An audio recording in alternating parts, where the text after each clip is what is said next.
Bonjour à tous, je suis Yassine Chapchoub et aujourd'hui je vais vous présenter la première vidéo de la playlist Design Optimization. Dans cette étude, nous allons analyser une poutre comme vous pouvez le voir à l'écran. Je vais vous montrer comment réaliser une optimisation automatique en fonction des conditions à définir selon vos besoins et l'application visée. Très bien, maintenant nous allons démarrer par la création d'une analyse statique pour cette poutre. Pour cela, je commence par activer le module SolidWorks Simulation. En cliquant sur Complément de SolidWorks, SolidWorks Simulation.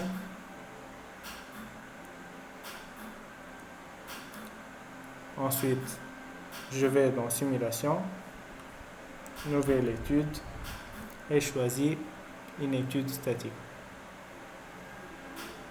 On valide.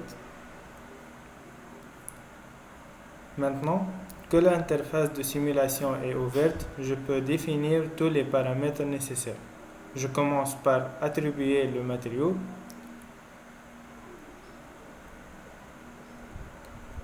Donc ici, je sélectionne l'acier 1020.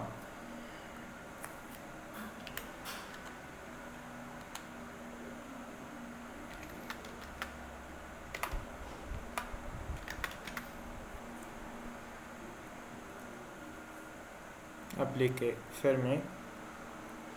Ensuite, j'applique une force de 12 000 newtons sur cette face-là.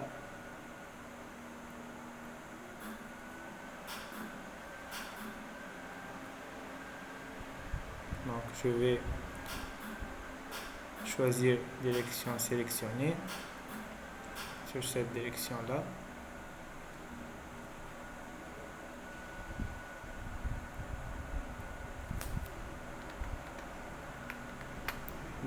Newtons. On valide. Et je fixe la face opposée pour bloquer tout mouvement.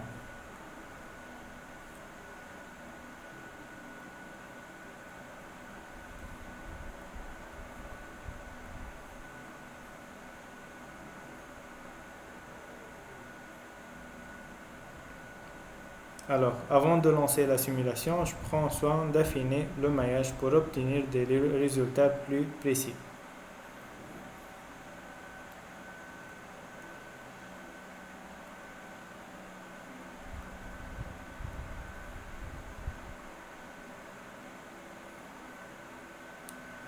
Voilà.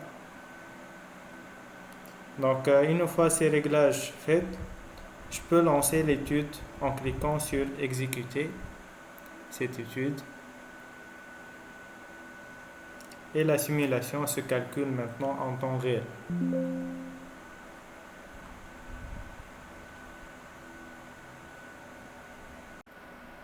Comme vous pouvez le voir, la contrainte maximale de von Mises atteint 386 MPa, alors que la limite élastique de notre matériau est inférieure à cette valeur, avec 351 MPa. Cela signifie clairement que notre poutre dépasse la zone élastique et entre en déformation plastique. Il n'y aura pas donc de retour à l'état initial après la suppression de la charge, ce qui pose évidemment des problèmes en pratique. Dans cette situation, avec le matériau acier 1020 et la charge 12 000 N fixée, nous n'avons qu'une seule variable d'ajustement, c'est la conception de la poutre elle-même. Nous avons alors deux options. La première, c'est de modifier manuellement la géométrie, mais cette approche itérative prendrait beaucoup de temps et en ingénierie, temps perdu signifie coût élevé. Ou la deuxième option, c'est d'utiliser l'outil intégré de SolidWorks, la Design Study. Cette méthode automatisée nous fera gagner un temps précieux tout en optimisant spécifiquement la forme. Donc c'est cette seconde approche que nous allons adopter. Je clique alors sur Nouvelle étude et je sélectionne Design Study ou comme nommé ici étude de conception. et on valide.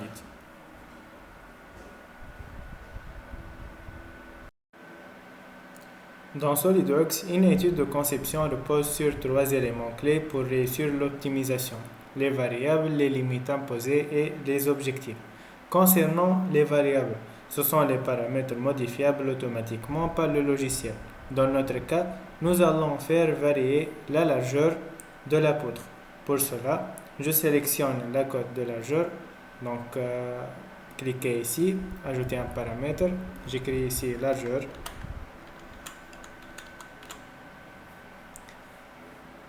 Et je sélectionne cette contrainte là, voilà, donc 50 mm, appliquer, ok. Donc je dois ensuite choisir le type de variation, donc ici il y a intervalle avec pas, ou valeur discrète ou intervalle. Ici on va choisir intervalle avec pas, où la valeur minimale est de 30 mm et au maximum 90 avec un pas de 10 mm. Voilà, donc on passe maintenant vers limites imposées. Les limites imposées sont des contraintes à respecter absolument. Elles définissent les conditions minimales ou maximales à ne pas dépasser, comme une contrainte mécanique maximale, un déplacement maximum ou une masse maximale. Ces limites garantissent que la conception finale reste fonctionnelle et sécurisée. Dans notre cas, nous avons vu que notre limite élastique dans l'analyse statique est égale à 351 mégapascales. Je vais donc ajouter ici un capteur pour s'assurer que la valeur de von Mises reste inférieure à 351 mégapascales. Donc, cliquez ici, ajouter un capteur, données de simulation, contrainte de von Mises, comme vous voyez. On change ici la valeur, l'unité en mégapascal, donc le maximum.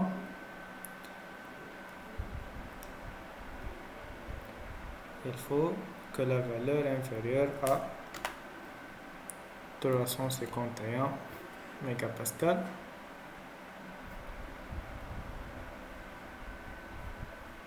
Voilà, on valide. Enfin, donc, parlons des objectifs d'optimisation. Il s'agit des buts finaux que nous voulons atteindre. L'objectif peut être de minimiser un paramètre comme le poids ou d'en maximiser un autre comme la résistance, par exemple. Donc SolidWorks ajustera automatiquement les variables tout en respectant nos limites pour atteindre cet objectif de manière optimale. Dans notre cas, nous allons chercher à minimiser la contrainte de von Mises. Pour cela, nous allons ajouter un capteur pour suivre cette contrainte et définir comme objectif la réduction de sa valeur maximale. Donc, clique ici, ajouter un capteur, données simulation, contrainte, voilà, en mégapascal, comme d'habitude, et inférieur à 351 mégapascal, c'est la limite élastique.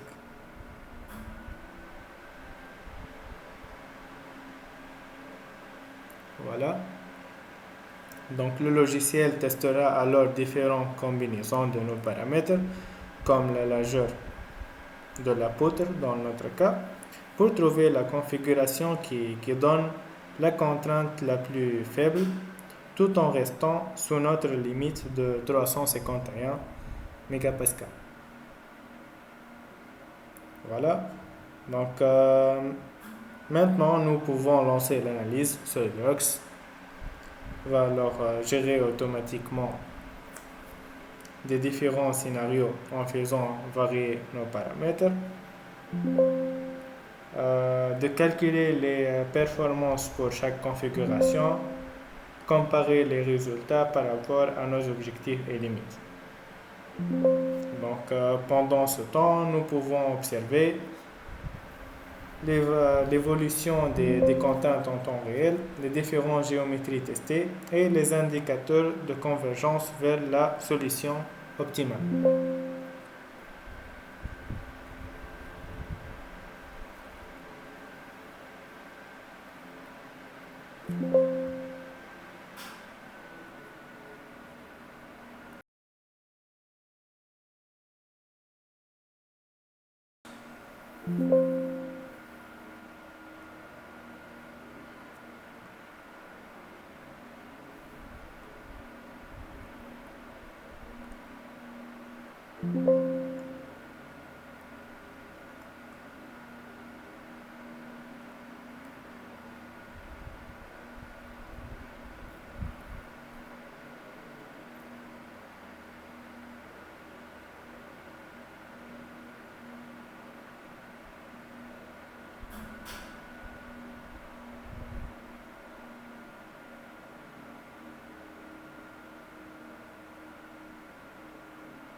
Alors, après analyse des différents scénarios, SolidWorks nous fournit des résultats très intéressants.